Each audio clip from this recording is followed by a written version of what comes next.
Namaste. Many people have asked how sins can be removed and how to overcome the feeling of guilt over sin. The whole point is, the highest Vedanta does not recognize sin.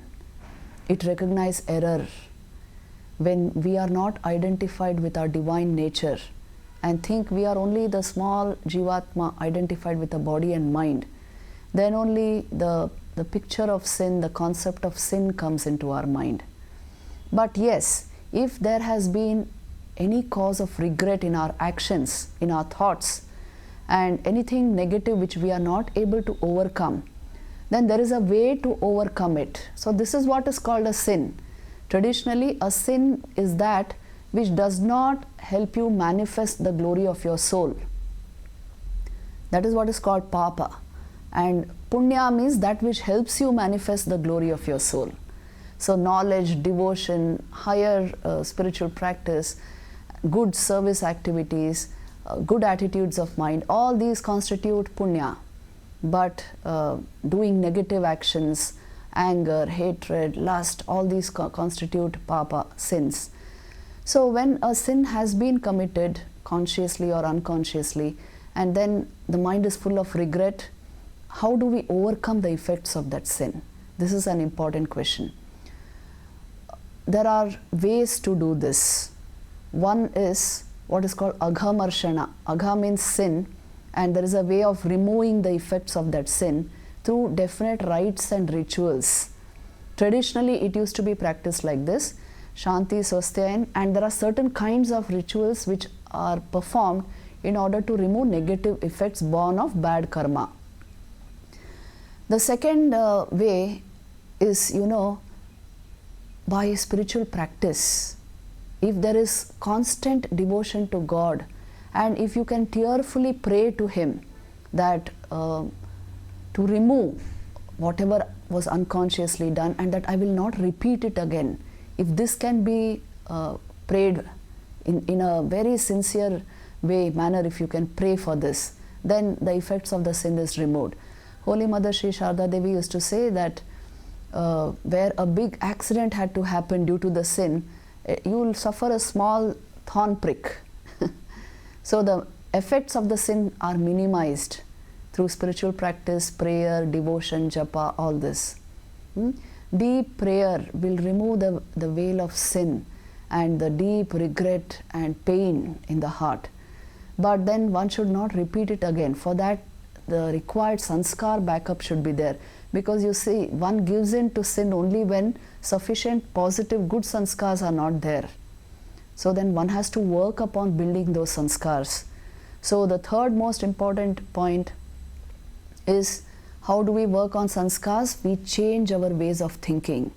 Now thought will be positive, our actions will be positive, we will bring devotion into our lives, we will bring good habits into our lives.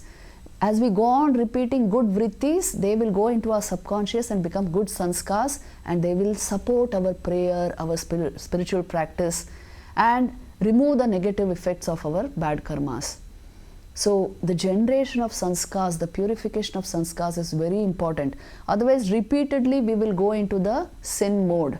We will keep doing things which we ourselves don't like because we are in a compulsive mode. So take care of this. Then there is something, the fourth point here, that which removes sin is what is called prayaschita, which means there are certain practices, if performed, which bring our mind back to the original state, original pure state. Prayaschita itself means us chit ko, praya chit ko vapas lana. So what are these practices? Most efficacious is the name of God, and certain, again, rituals, certain seva karya it is called, like feeding the poor and the needy, those who are in need, doing some form of seva in vibrant places. All these bring back the original state of mind.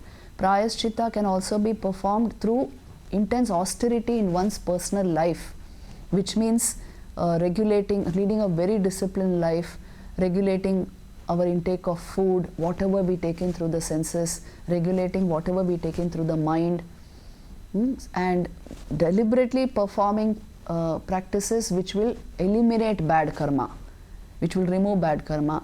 All this is included in prayaschit.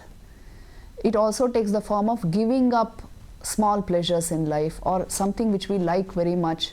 If you give that up in a place of pilgrimage, that also constitutes austerity. So all this is meant, you see, any form of austerity is meant to bring back our original state of pure being, awareness. So these are all the ways in which we can overcome the effects of sin.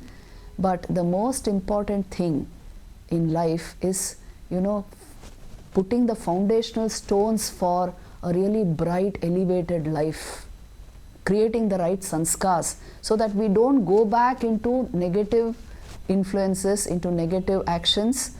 Once we are done with our prayaschit, we should not go back. Don't go back into any negativity. We must be able to bounce back into positivity always. For that, generation of the right sanskars. This is most important. It should be part of the educational process.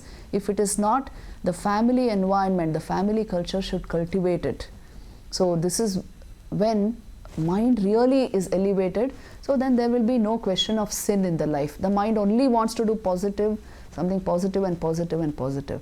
So life is all about, growing in awareness, in consciousness and in devotion.